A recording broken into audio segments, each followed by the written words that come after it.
Kamusta po ang bawat isa? Muli po, good morning. And nakita niyo naman po yung ating bagong series. And again, this will be my first time. Kasi bagong series eh. So first time ulit sa bagong series. We will start na on our series. And this is a new series po natin for the month of July.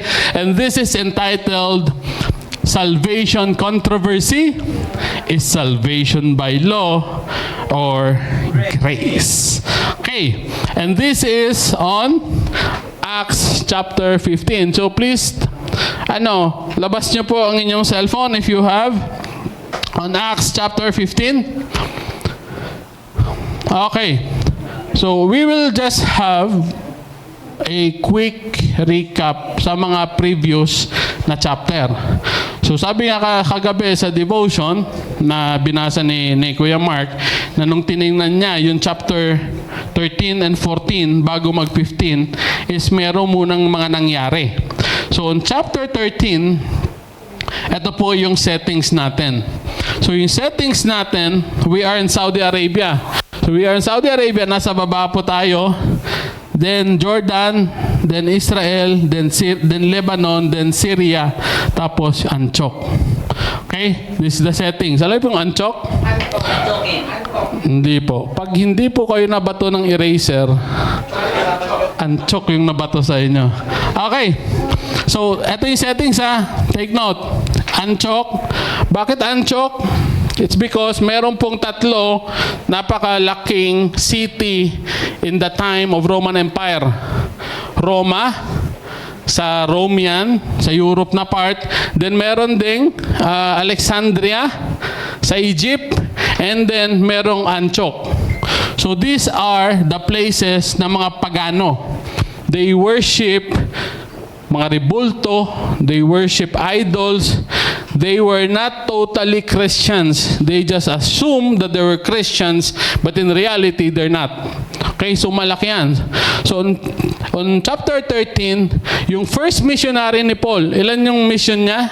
Ilan yun? Wala nang iba? It was 4. So pero yung 4 niya, minor na lang yun siya. Pero major niya is 3. Okay, so yung first niya, it was recorded on chapter 13. So on chapter 13, ayun po. So nagsimula siya dito, pumunta siya sa Cyprus, hindi siya naglakad Siyempre, may dagat eh. So pumunta siya dito sa Atalia, sa Pisidian, then nag-stick siya dito. Hanggang dito yung chapter 13. Ano yung nangyari dyan? Hindi siya pinaniwalaan. Okay? Na ang daming kontra dyan kasi unang mission niya to. So what he did, nagpagpag siya ng sandalyas. So alam niyo po yung meaning nun? It's a separation of faith. Kasi kultura nila yon. Kapag yung isang Jew, nagpagpag ng sandalyas, okay? Meaning yan, hindi nyo tinanggap yung katuruan ko. Or other explanation nun, kasi magkaiba tayo ng belief at ayaw nyong sundin yung gusto ko. Yun, parang ganun yung thought. Pero yung biblical side po nun, magkaiba kasi tayo ng pananampalataya at hindi nyo gustong tanggapin kung ano yung tinuturo ko. Kaya yung kultura nun, nagpapagpag sila ng kanilang sandalyas. So pagkatapos niyan, from 13, bumaba sila sa... ito pa pala, sorry. So, ito yung mga places na nakita ko na meron pa palang mga sinagoga. Mga sinagog doon sa Pisidia. Mga remains, kung baga. Pag sinabing remains, ito na yung ruins. Ito na yung nasirang parte ng mga sinagog. So, pag nakita nyo po yan, ito po, yung area na yan, yan yung inuupuan. Okay? Ito, bago kasi yan siya. Renovated po, hindi yan siya. Pero normally, dito yan. So, nakaupo lang po yan dyan sila. So, yan yung ruins. Pagkatapos niya dun sa Pisidia, pumunta siya dito sa Iconium. Yung Iconium na yan, nagturo sila doon. Nagturo sila, pumunta sila sa mga synagogue, sa mga marketplaces, and then, naniwala yung mga tao. However, yung mga leaders ng mga Gentiles doon, hindi siya pinaniwalaan. O yung una, yung mga tao, okay na eh. Then here comes yung mga leaders, yung mga Gentiles. Huwag natin yung paniwalaan si Paul. So yung nangyari, binantaan nila si Paul.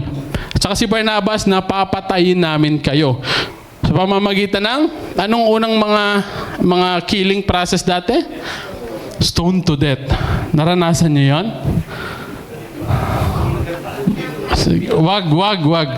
Wag yung danasin yon. So, nung sa Iconium na yon, doon sa Iconium, nalaman ni Paul na yung plano ng mga leaders na yon, babatuhin siya. So, yung ginawa niya, umiwas siya. So, pumunta siya ng Lystra. So, yan na tayo sa chapter 14. Yung kakaiwas niya sa Iconium, pagdating dito sa Lystra, nangyari na binato siya. Ano doon yung nag-heal siya, nagpa-heal. Okay? Of course, it was not his power. It was on the power of the Lord. So nung nagpa-heal siya, sinamba siya. Si Barnabas, he was considered na siya si Jesus. Tsaka si Paul, Hermes. Si Hermes. So those are the god of the Greek. So, sinamba silang dalawa. Sabi ni Paul, hindi pwede. Naghubad siya ng damit. Pinunod niya yung kanyang damit. Hindi niyo pwede akong sambahin, sabi ni Paul. Then here comes the religious leaders. Patayin natin yan sila. Babatuhin natin sila. Yung kakaiwas niya sa Iconium, nangyari yun sa Lystra. Pagpunta niya dyan, binato siya hanggang mawalan siya ng malay. But the good thing is, since they are under the protection of God, nagising sila na walang nangyari sa kanilang katawan. Praise God. Gusto niyong mangyari yun? Huwag.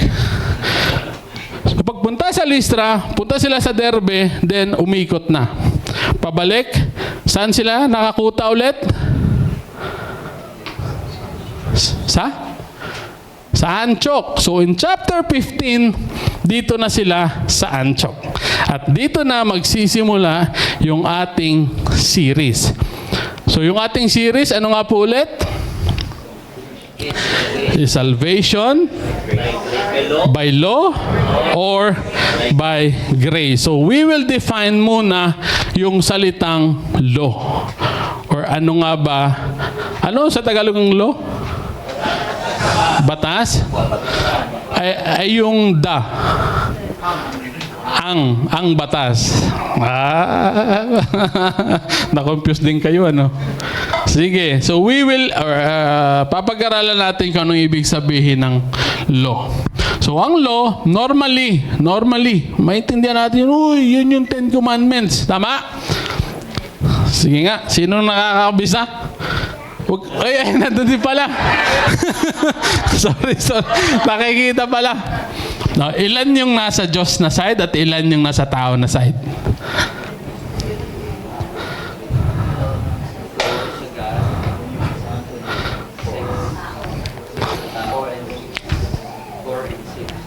Four and six. Okay, nung kinonvert po yan, yung 4 na yan, ginawang isa, at yung 6 na yan, ginawa ring isa. So, last time, may tanong dun na pang-ilan yung thou shall not kill? Pang-5 daw. Pang-5 daw. Ano yung pang-5? Pinatay niyo na po yung inyong mga magulang.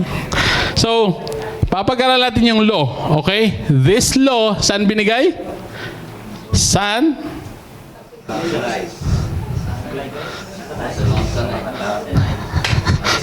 Hindi Mount Sulay, ha? Yung Sulay, hindi yan. Sinai. Okay? That's the place. Okay? So, eto yung sinusunod nila. Unang-una po, na napaka-specific po dyan, especially in the book of Genesis, ibinigay yung unang command sa kay Abraham. Bumalik tayo konti. Huwag muna tayo sa Exodus. So sa kay Abraham, may binigay na on the 8th day, kapag ikaw ay lalaki, dapat kang matuli. So yung circumcision, hindi ko na po kailangan na-explain yan. Matanda na po tayo lahat dito. Okay, so kailangan magpatuli at kailangan niyang gawin. Paano pag babae? Walang problema. Because this is applicable only sa lalaki. It's because, sad to say man dati, yung women, yung mga babae, hindi yan siya kabilang into the class ng mga tao. So it will be tatay, panganay na lalaki, and then ari-arian, and then mga babae. So ganun po yung classification nun. Kaya hindi siya well-recognized yung babae kasi nasa baba. Okay? That's in the Old Testament. At even napapractice din po yan sa New Testament. So, after na circumcision, yung law binigay sa kay Moses. So, ilan yung total na law? 613. Do you agree? 612 na bawasan. It was 613. 613, pero yung nakasulat sa tablet is 10. 10. Okay? So it doesn't mean na hindi na yon credited yung natira. Because kapag kinategorize nyo po yan sila, yung law na yon, it's divided into 3. The moral law, the ritual law, and the civil law. Okay? So yung moral law, ayan po yung 10 Commandments. Yung mga ritual law, ito naman po, yung mga kanilang piyesta, yung kanilang mga celebration, ito kung paano mag-alay, kung paano pumatay ng, o anong gagawin dun sa tabernacle, paano papatayin yung hayop. Kapag nag-aalay ka ng kalapati, paano mo siya papatayin? Sasakalin ba? Puputulin yung paa? Nandyan po yan sa ritual law. Now, sa civil law, ito po yung very rampant doon po sa time nila. May mga batas, yung mga alipin. May mga batas, yung mga amo. Ano yung gagawin kapag nahuli kang magnakaw? Ano yung gagawin kapag nahuli kang may pinatay ka? So, nandyan po yan sa kanilang civil law. Okay? Nandyan po yan. So, meron ding mga basic things dyan na sinasabi sa Bible na maghugas kayo ng iyong kamay bago kumain. It's a law. Nandyan po yan. Kasi bakit? There were farmers. Kaya nire-require sila ng Panginoon na maghugas po kayo ng kamay. Okay? At kapag dumating yung punto na the Lord wants them na i-meet sa Mount Sinai, merong rules din po doon. Dapat 3 days. 3 days. Kung kayo po ay may asawa, hindi po kayo pwedeng magsiping for 3 days. Pangalawa, dapat hindi po kayo humawak ng patay. Pangatlo, dapat naligo po kayo. Naligo po bang lahat? Ha? Yung iba. Oo. So yun po, yun yung mga utos dati. And we need to understand that kasi anong purpose? They will be facing God. Madidinig nila yung Panginoon dun sa Mount Sinai. Then ano pa? Ito, yung law specifically binigay sa mga Jewish. Paano pag hindi ka Jewish? Tama? Paano kung taga-Saudi Arabia ka? Ang tawag sa Saudi Arabia, Arabs. Jordanian, hindi naman yung Jewish. So, kailangan mong dumaan sa tinatawag nila na proseso. At kapag ikaw ay na-convert na from Gentiles to Jews, ang tawag sa inyo niyan ay Jewish proselyte. Okay? Pag sinabing Jewish proselyte, yung kultura nun, susundin mo lahat ng to. Okay? And then magpapabautismo ka.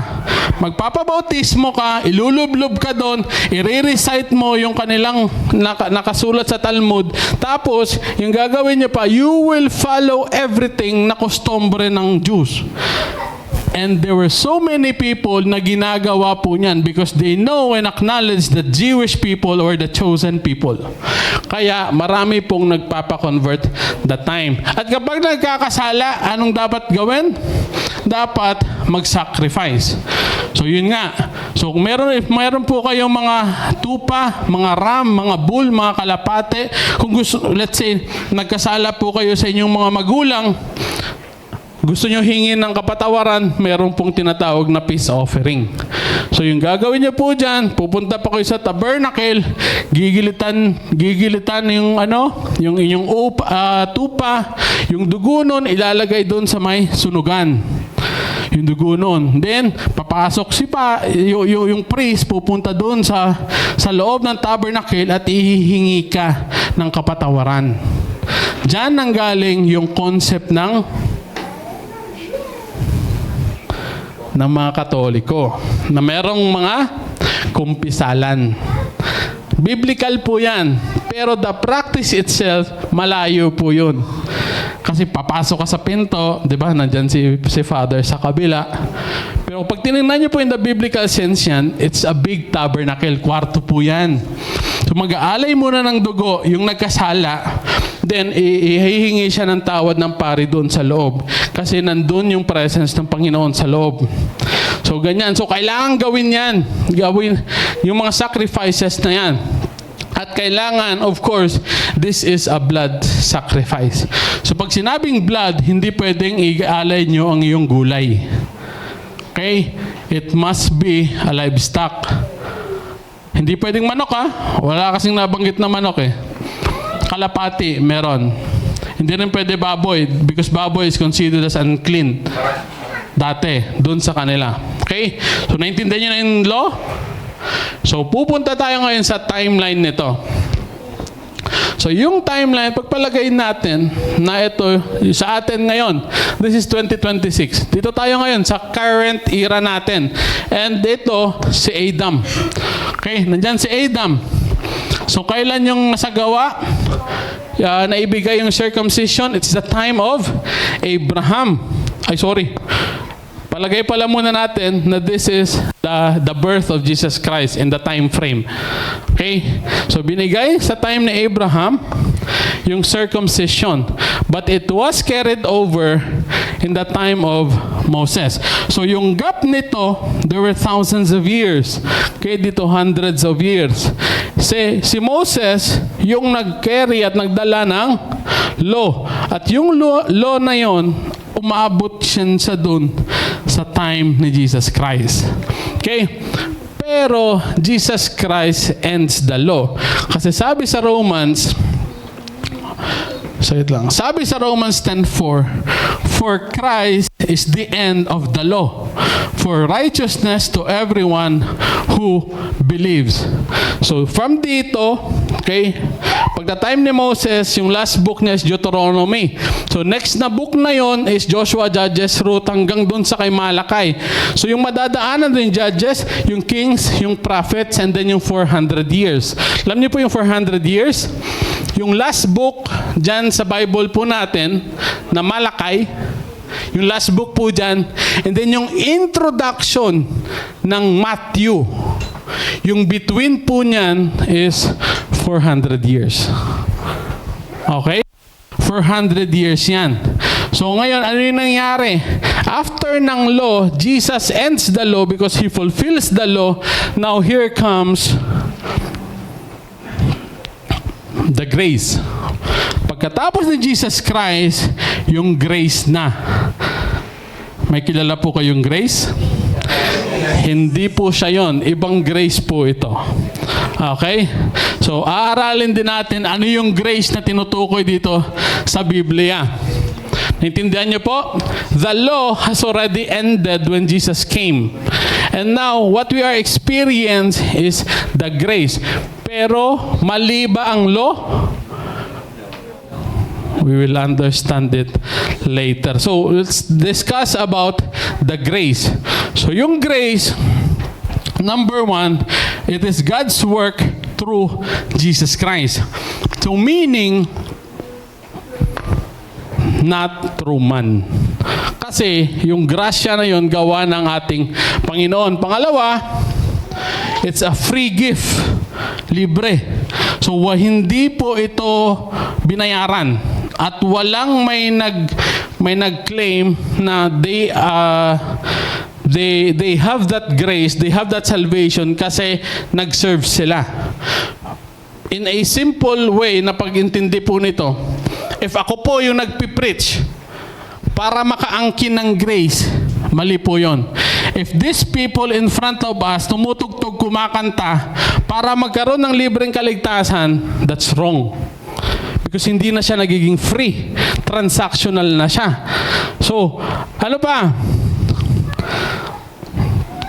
Unmerited favor. So, pag sinabing unmerited favor, yung simple understanding po nun, the kindness of God to those who have done nothing to deserve it. So, hindi mo deserve, hindi ko deserve, hindi natin deserve maligtas. Bakit? Ano tayo? We are all sinners. Hindi natin to deserve. Kaya binigay niya yung grace. Naintindihan? Sige, maiintindihan pa po yun natin maya-maya.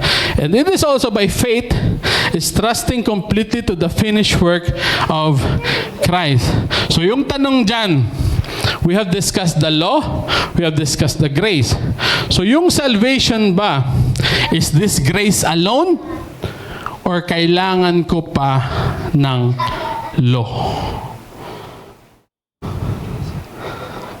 Let's have a short prayer. Father in heaven, aming Diyos, aming Ama, Lord God, we come into your holy presence, Lord God. We humble ourselves that we know nothing, O Diyos. We know nothing, that's why we need your wisdom, Lord God. Sabi nga niyo po sa James, Lord God, if we ask wisdom, if we need wisdom, we need to ask you, Lord God. So ikaw, Lord, magbigay sa amin ng katalinuhan, O Diyos. Ikaw mag-explain, ikaw magturo. At aming pong dalangin, Lord God, that you will continue to renew our mind and next our heart, Lord God. Because it matters a lot na matututunan po namin ng tama yung bagay na ito. That's all we pray. In Jesus' name. Amen. Amen, Eli. So yung salvation, yung salvation sa part na to, it has so much issue. Ang daming issue. Simula dati at even until now. Ang daming church na nagde-debate. Ano nga ba yung tamang salvation? At ano nga ba yung pwede pa nating idagdag para ma-save tayo? So, on our series, on Acts chapter 15, na nandyan po ngayon sa app ninyo, is meron pong problema ang salvation na ating pong papag-aralan. May dalawang issue dyan. Yung method ng salvation at saka yung mga person involved dyan sa ating series maya-maya. So yung tanong dyan sa method, how do people get saved? Paano ba tayo naliligtas? Or paano ang tao naliligtas? Okay? Possible na para sa atin, hindi, naligtas ako because kay Jesus Christ. What's next? How do people stay safe? Kasi kapag walang stay safe, may nawawala. Diba? Kapag walang may nagsusustain, then we will lose our salvation. Paano ang tao na nanatiling ligtas?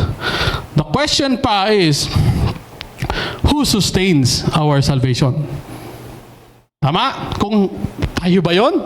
Kasi nagsiserve ako? Kasi gumagawa ako ng mabuti, kaya nasisave ako? We will understand that. Nasisave ako kasi nakaupo ako ngayon sa simbahan? Kasi somebody invited me at dumalo ako, nagbihis ako, naging okay ako, kumanta ako kanina. Should I be saved? I will be saved?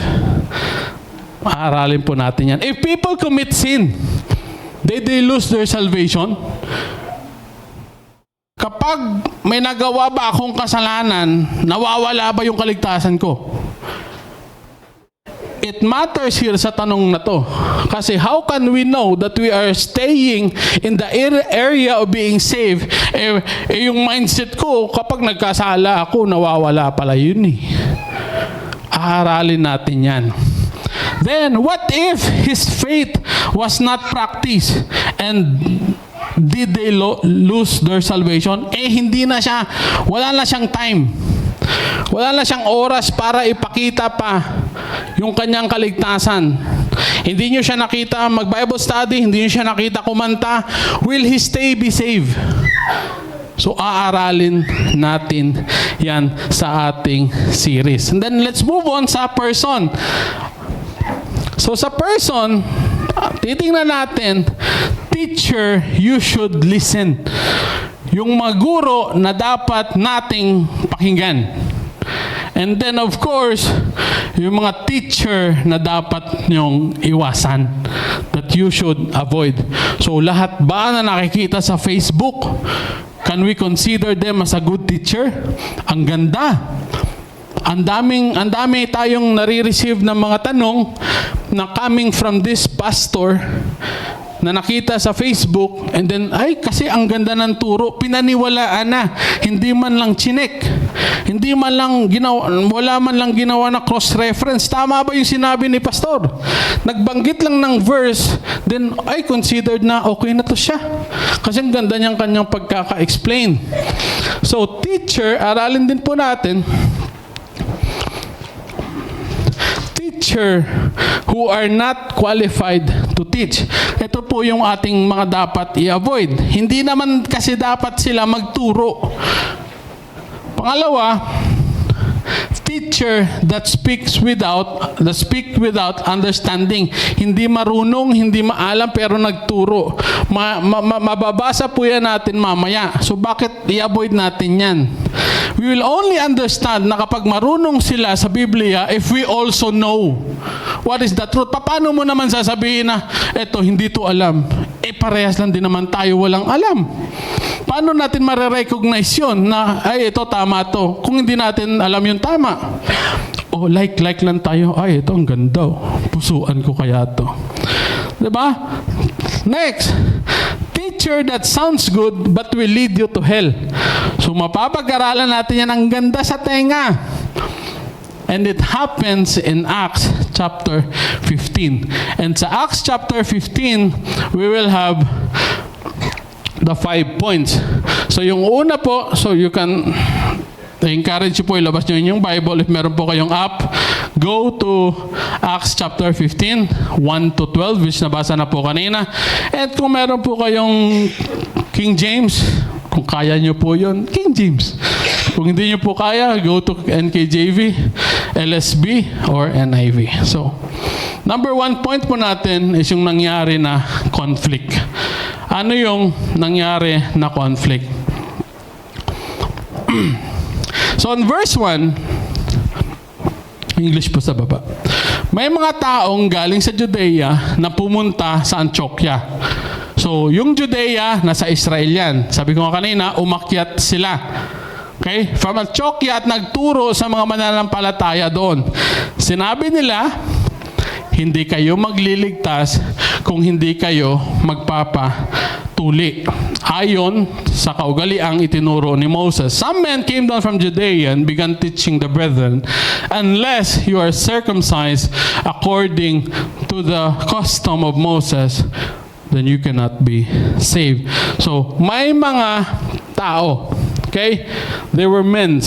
Ito po yung sinasabi ko po kanina, na may mga tao na i-avoid po natin. May mga tao na wala namang alam, pero they put themselves to be qualified na magturo.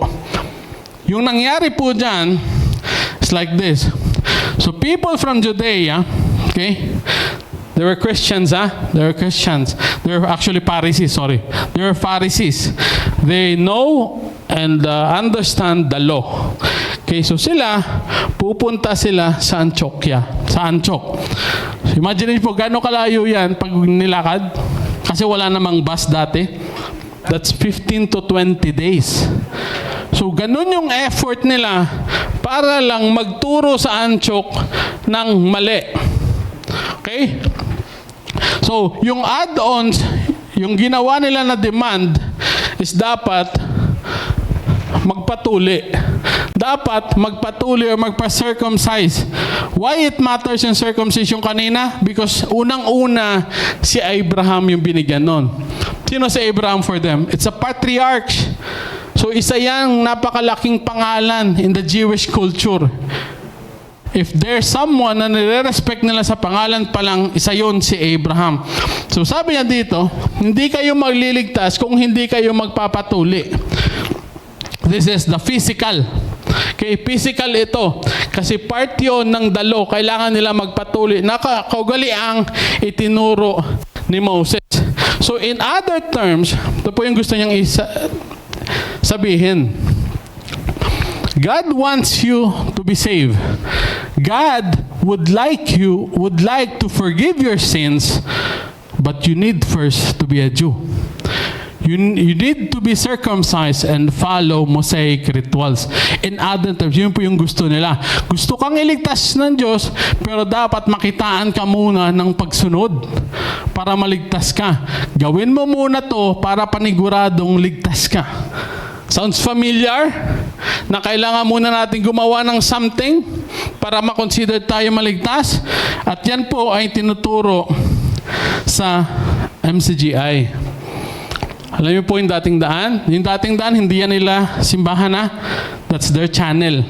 So itinuturo yan dun nila na dapat may gawin ka. At yung gamit nila, Ephesians 2, 8 to 10. So you will understand there na yung salvation nila ay dapat may faith ka at dapat gumawa ka ng mabuti.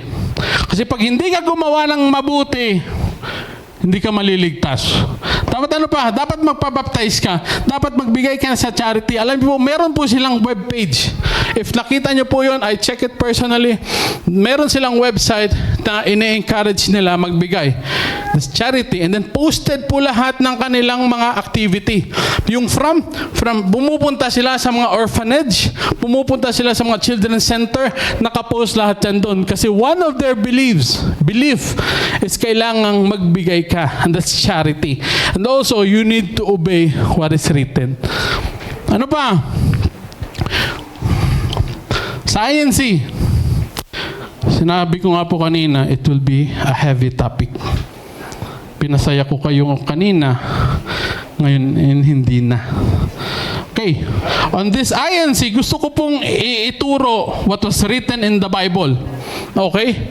So yung salvation po sa INC, kailangan mo munang maniwala. And I agree. Walang question po doon. Pero what's next?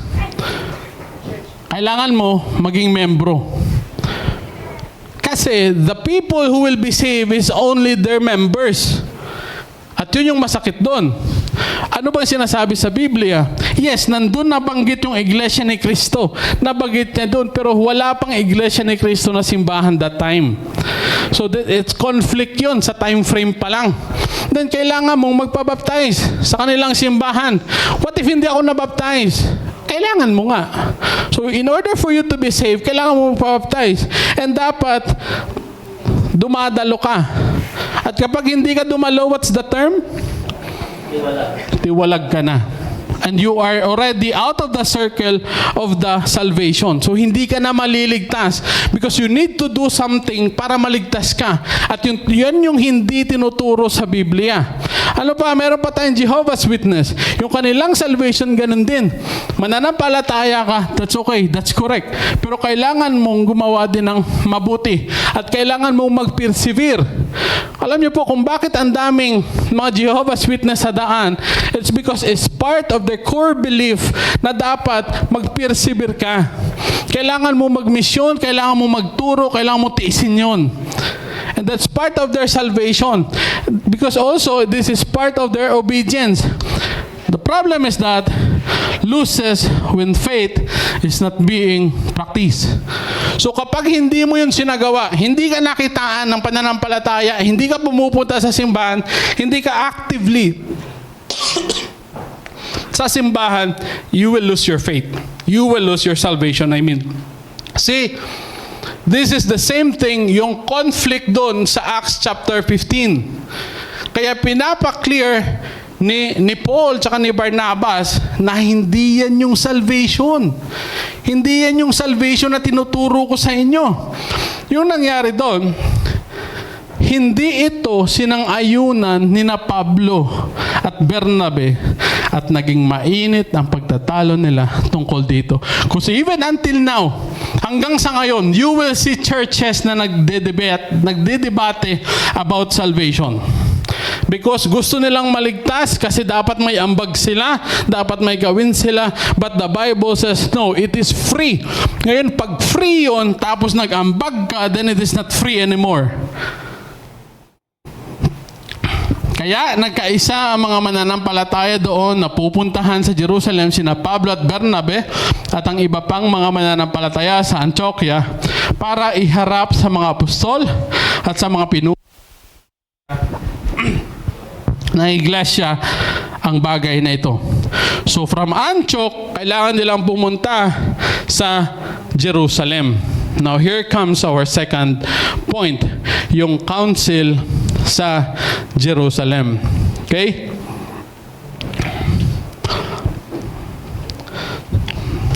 So ano yung nangyari doon? So sino yung mga council na to? Sa council po, yung mga involved po dito, yung nangyari doon, hindi po ito sa temple, hindi po ito, walang specific na information na sa Jerusalem temple po sila. Some scholars suggest na maybe it's on the upper room. Ano pong upper room? Dito po tayo sa lower room, di ba? Basement eh. Next niyan is upper room. So in the old times, pag sinabi pong upper room, lugar po yan ng meeting place nila. So yung bahay nila sa ground floor, then they will create a gathering place. Yan yung upper room. Okay? So yung mga nandun, imagine niyo kung sino yung nandun. Okay? I want you to visualize kung gaano katataas yung mga posisyon ng mga tao na nandun sa meeting na yon. Yung apostle. Nandun yung mga elders ng simbahan at then nandun din yung mga early church fathers. So matatalino at mga matataas yung nangyari, yung mga dumalo doon. Okay? So on 4, pagdating nila Pablo sa Jerusalem, tinanggap sila ng iglesia, ng mga apostol at ng mga pinuno ng iglesia. Ibinalita sa kanila ni na Pablo. So nag-report na si Pablo ang lahat ng ginawa ng Diyos sa pamamagitan nila. Ngunit, eto na, yung conflict nga po kanina. Ngunit tumayo ang ilang mananampalatayang miyembro ng grupo ng Pariseo at sinabing kailangang tuliin ang mga hintil at utusang sumunod sa kautusan ni Moises. Kaya, nagpulong ang mga apostol at ang mga pinuno ng iglesia upang pag-usapan ang bagay na ito. And it was a heated argument. Grabe yung debate na to. Kasi, anong pinupunto? Dapat matukoy ano yung tama. Hindi ito nag-meeting para pagbotohan kung sino yung marami, siya yung mananalo. Kundi yung pag-uusapan, dapat ano yung tama. Okay? At tapos yung boxing nung nagsalita na si Pedro. So, yung between na bago magsalita si Pedro, may heated arguments, may debate munang nangyari. Okay. Ngayon, si Pedro na yung nagsalita. Credible ba si Pedro? Sino si Pedro? Si Peter. He's the leader of the 12. Okay? So kung meron mang credible na magsalita among the 12 before, maliban sa kanya, kasi bata pa siya dyan, si Pedro yon. Kasi siya, nahawakan niya, nakita niya, nadinig niya yung mga turo ni Jesus Christ. At he himself experienced those miracles. Okay? So when it comes to credibility, legit si Pedro. Sabi ko nga po kanina, tapos yung boxing nung nagsalita na si Pedro. Ngayon na-explain po natin. Pagkatapos ng mahabang talakayan, mahaba yun eh. Talakayan. Tumayo si Pedro at nagsalita. Mga kapatid, alam ninyong noong mga nakarang araw ay pinili ako ng Diyos upang ituro ang magandang balita sa mga hentil. Nang sa gayoy, makarinig din sila at sumampalataya. Ngayon, i-explain po natin. At pinili ako ng Diyos. Obviously, literally, pinili na talaga. Tinawag siya. Nangingisda siya dun eh. Nangingisda siya and sinabi sa kanya, Peter, come after me, I will make you fishers of man. So, that moment, that time, talagang sumusunod na siya kay Kristo. So, siya yung pinili upang ituro magandang balita sa mga hentil. Sino yun na yun? Sino yung tao na yun? Bakit sinabi niya, ako yung pinuro? Si Cornelius. So, he was a Roman soldier. Centurion po siya, ha? high official yon. Okay? Pag sinabi nating Roman, wala silang pakialam sa Jew. Bakit? Sinakop nga nila yung Jews eh. So yung Jews nagsasubmit doon sa Roman Empire. Kaya yung mga soldiers dati, kinakatakutan yan. Kinakatakutan yan sila. Paano na-convert yun? Kaya makikita niyo po dyan, even though na napakaraming mga Roman soldiers on the first era ng Christianity, hindi po sila ganong kadami yung na-convert. It's because ang hirap nga din naman i-share. It's like na merong mga Muslim, then you will share your faith to them. That's why ang hirap. There were very few. Cornelius, si Gaius, Ayos yung iba, nakalimutan ko na. Basta dalawa lang famous dyan. Si Gaius at si Cornelius. So nag-share sila. They were converted. Imagine niyo, they were Romans, they have their own belief. And then naging Kristiyano sila. So, yung gustong iparating ni Peter dito, that yung proof nun na si Cornelius at saka yung kanyang mga anak ay na-save. Yan yung pinupunto.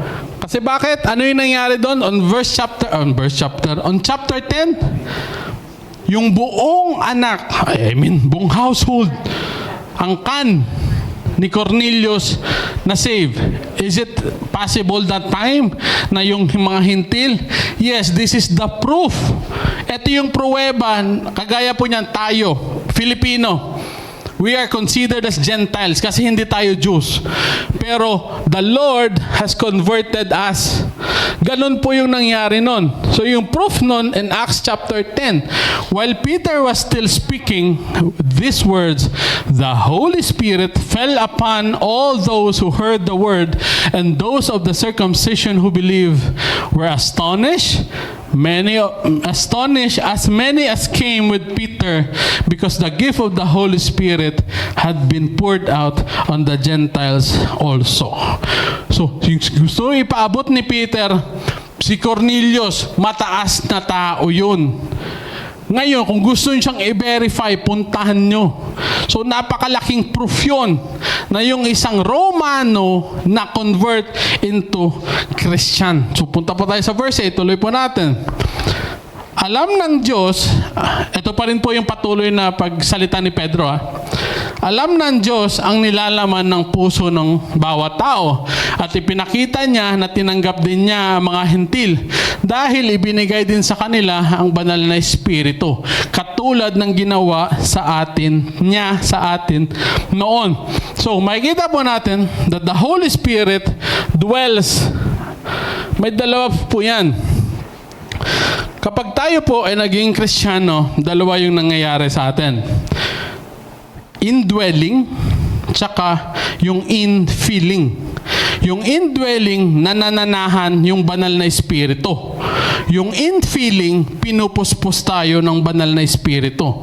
So if you are a non-Christian and then you were converted, yung nangyayari po muna is yung indwelling. So yung indwelling. So yung indwelling nangyari both sa Gentiles at saka sa Jews. So yung gustong ipaliwanag ni Pedro, yung people in the council are witnesses of the event of the Pentecost and on Cornelius. Kasi nakita nila pareho yung mga event na yon. Intindihan niyo po kasi explain po natin. Kailan yung event na yon? On chapter? Acts 2. Bago Tama. Oo nga naman. So makikita natin dito Saglit lang, i-explain ko. I-try ko talaga.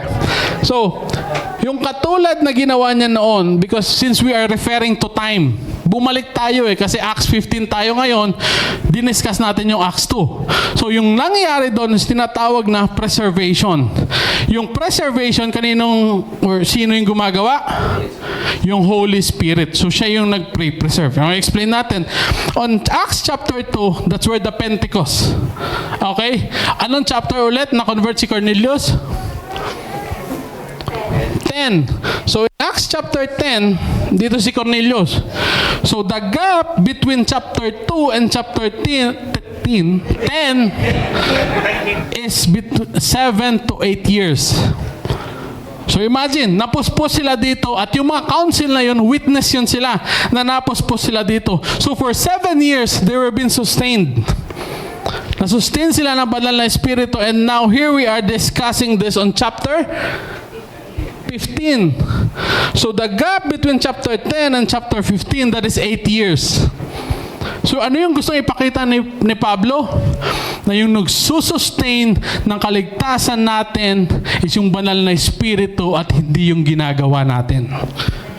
You will understand? Kaya gusto namin i-clear na yung salvation na kung bakit tayo nagsiserve, bakit tayo kumakanta, bakit tayo dumadalo, bakit tayo nakikinig, hindi para maligtas.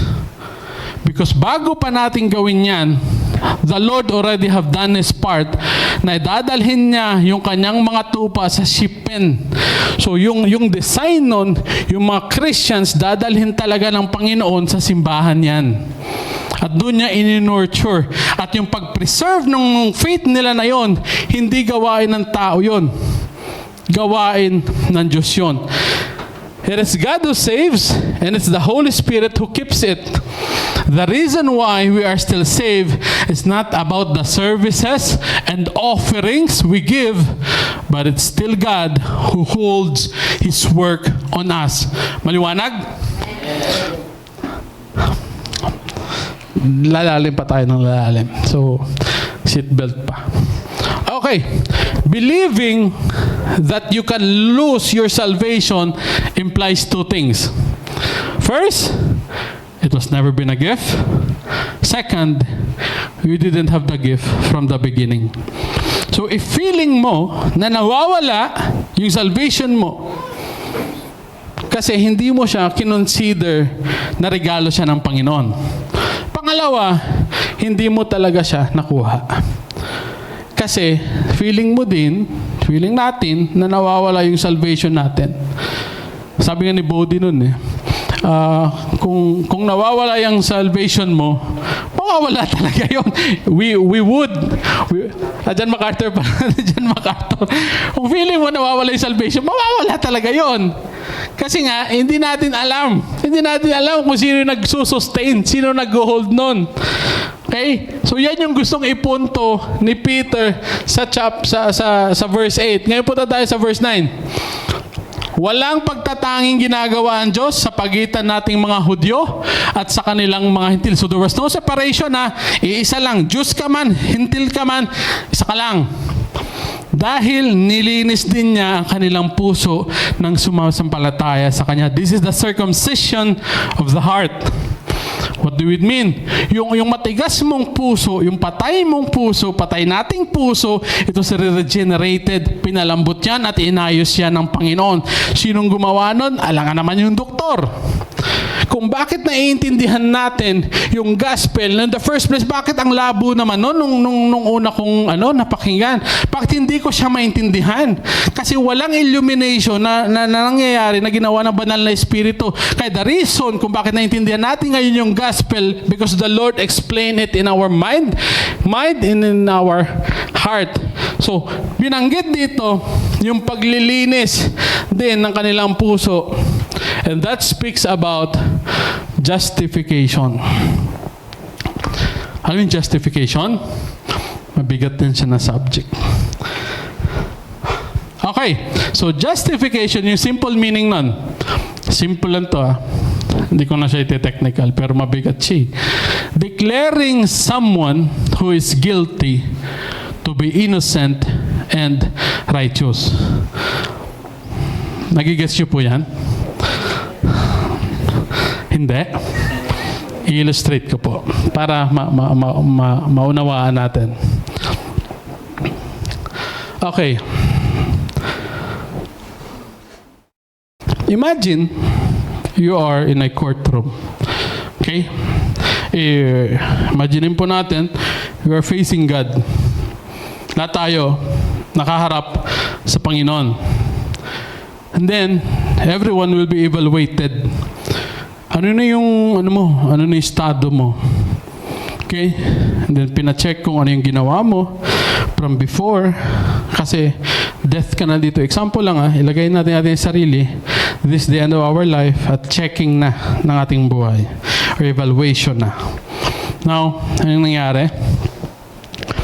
Ilalatag ng Panginoon yung mga standards, yung law, if pumasa ka or hindi. Okay, I want you to think of it.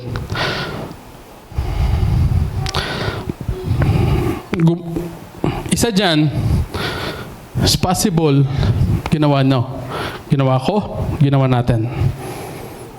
Sabi nga sa Bible, if you make one mistake on the law, nagkamali ka sa lahat. Okay, I want you to understand this because napaka-importante to. Nagsinungaling ka? Possible, until now, nagsisinungaling pa rin tayo. Kasi kapag sinabi mong hindi ka nagsisinungaling ka. Simple. Ganun lang talaga yun eh. O pagbilangin mo, 365 days per year. Sa isang araw, maka-80 ka. Kota ka na. So sa simula pa lang, wala na. Secretly, may asawa ka, you involve into something else. You commit adultery. Nakapatay ka, nanonood ka ng porn, nagnanakaw ka, inabort mo yung anak, pride ka. Why merong pride? The reason why, kung bakit bumagsak si Lucifer doon sa langit because of this. So this is very important. This is a big sin. Actually, lahat naman yan big eh. Walang small sin sa Panginoon. And then, you committed sex outside marriage. Did someone pass? No, here's the justification part. This sin, kinumit ko, kinumit ninyo, kinumit nating lahat. All of this will bring us to death. Ano yan? Parusa. Mamamatay tayo lahat sa parusa. Ngayon, here comes the judgment. Bibigyan ka na, dalawa lang yan. Pag sino nasa courtroom, nakaranas?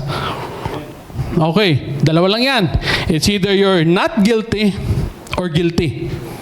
Pero looking in your eyes, hindi po kayo makatingin sa akin, it's because you're guilty. So meaning, death, lahat tayo. Even ako, lahat tayo, pastors, leader, lahat yan nagkakasala. And we are all and should be punishable by eternal damnation. Pupunta tayo sa impyerno. Ngayon, asan yung justification dyan?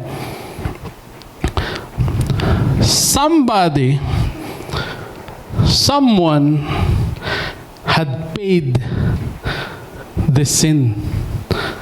May tao na nagbayad nyo na dapat ikaw yung magbabayad. Na ako yung magbabayad nun.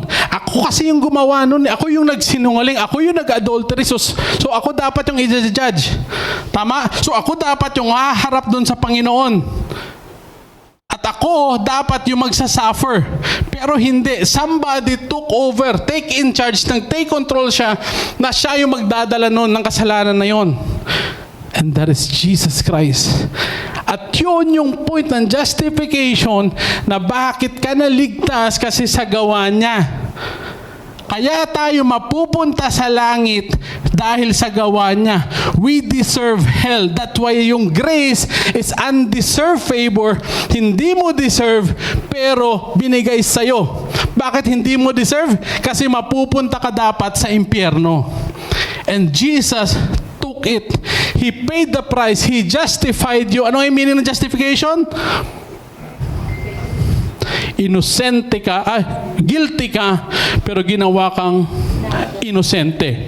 At you become righteous. Kaya sinasabi sa 2 Corinthians 5:21, and God made him who knew no sin, ginawa ng Diyos na siya yung umako. Nang wala naman siyang kasalanan para maka-attain tayo ng righteousness because gawa niya yun.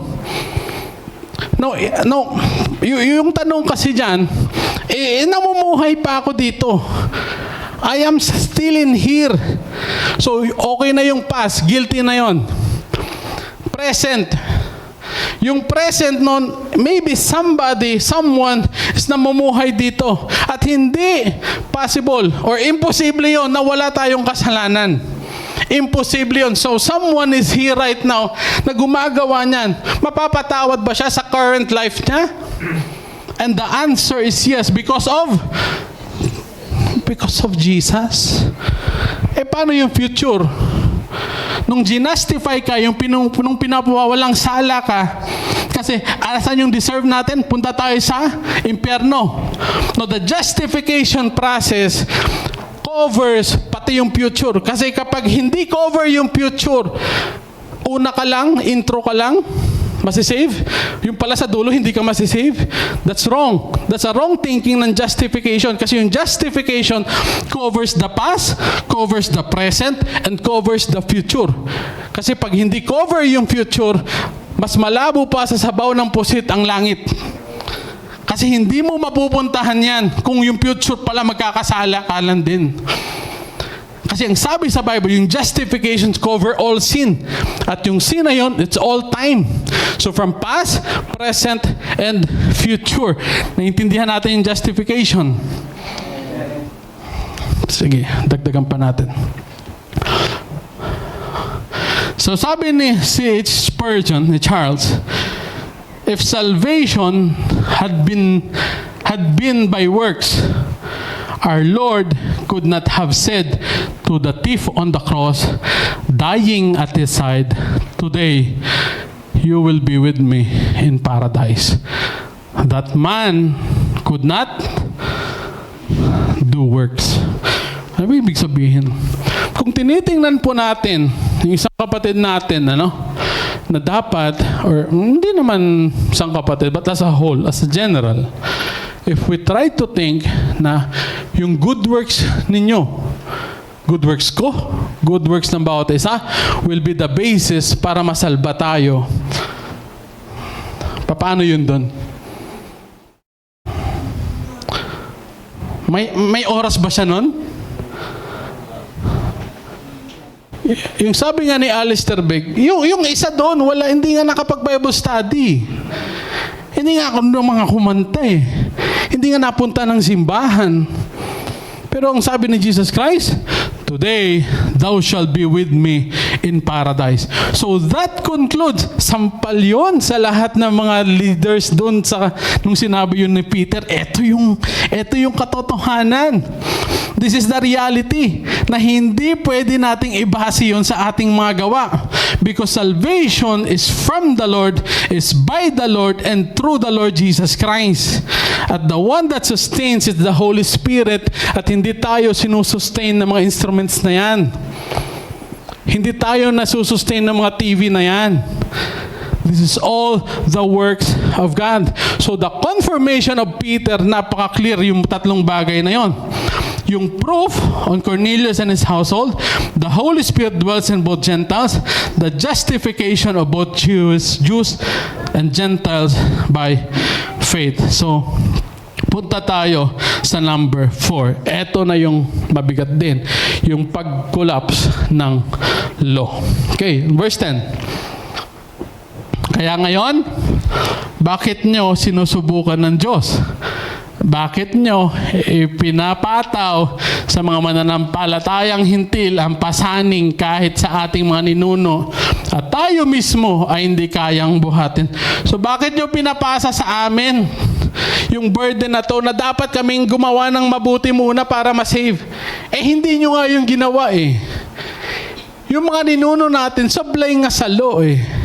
Walang naging perfect doon sa kanila. Kaya ito yung tanong ni Peter, bakit nyo yung pinapataw?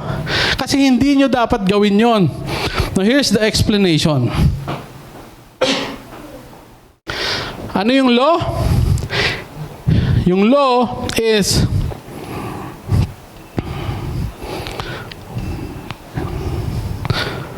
was not created for salvation. Now, let's be clear on this. Okay? Kaya nagnanakaw, hindi para ma-save. Kaya tayo hindi nagsisinungaling para ma-save. In other terms noon, Hindi kayo nagpipray, hindi tayo nagpipray para maligtas. Because yung action na yon, feeling natin will bring us salvation? No. It is very clear. Kasi pagdating sa law, 613 yun, kahit gawin mo man lahat, hindi ka pa rin maliligtas. Bakit? Anong sabi? Who is the way? Who is the life? And it was never been mentioned that it is the law. So binabanggit lang doon, pinapakita lang doon sa atin na yung law, hindi yan siya na-create para maligtas tayo. Kasi, kung pag-chinek mo to, okay? Pag-chinek mo, yung mga kasalanan na yon, ano yung marireveal sa atin? Yung kaligtasan? Yung kirot sa puso natin ngayon, kaligtasan ba yon? No. In-expose ng Panginoon yung kasalanan ng tao. Diba? Masakit sa ating puso, mabasa yung mga ito kasi ginagawa natin yan. Kaya nakita natin yung kasalanan ng tao at at the same time, yun yung mas malaki. Kaya mo nakita yung kasalanan mo kasi mas lumamang yung holiness ng Panginoon. Ganun kabanal ang ating Panginoon. Shows, yung law, it shows a necessity of man for a savior, for man cannot save himself. Kaya nakita natin yun, na kung bakit kailangan mamatay ni Kristo, it's because kailangan talaga natin ng savior. Naintindihan natin? So, if Jewish people could not achieve righteousness through the law, why requires Gentiles to do what Jewish itself could never been accomplished? So in other term, huwag nating sukating ang kaligtasan ng iba batay sa mabubuting gawa na ating nakikita. Sapagkat kung ang pamantayan ay ang kautusan ng Diyos, walang sino man makakapasa. So wag niyong sukatin si kapatid or sino man na, oy, tingin ko hindi ka save because wala kang ginagawa. That's the argument na nililinis natin kanina pa. Yung argumento na yon, ang mabubuting gawa ay hindi sapat na batayan upang sabihin na ang isang tao ay tunay na ligtas. Kung ang sukatan ay ang banal na pamantayan ng kautusan, wala ni isa sa atin makakatayo bilang matuwid. You understand? So number 5, the claim of the grace alone. Malapit na pa tayo matapos. So in verse 11, naniniwala tayong maliligtas tayo sa pamamagitan ng biyaya ng Panginoong Jesucristo. This is a bold statement ni Pedro. Sabi niya, by grace alone. Sa gawa lamang ng Panginoong Hesus. At ganito rin naman ang mga hintil.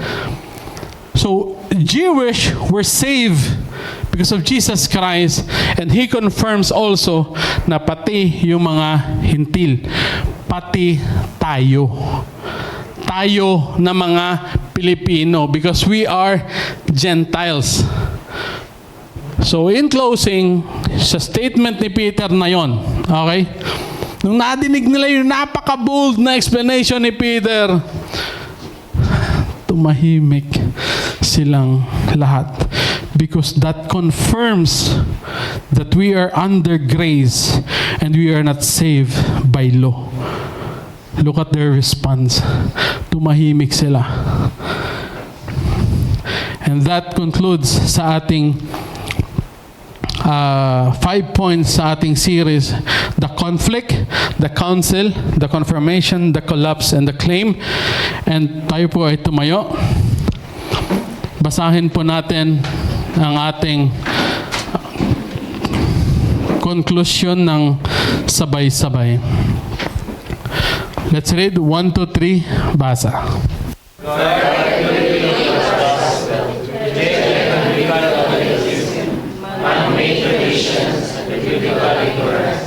Sikaping mag-aral.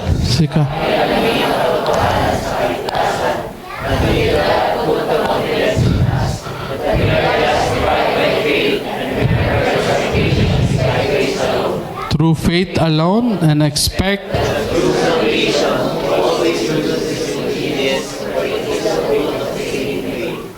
Know the truth, embrace God's grace, proclaims God's grace, dahil hindi natin role ang magbago ng tao, kaya continue to teach God's grace until Christ returns. Let's pray.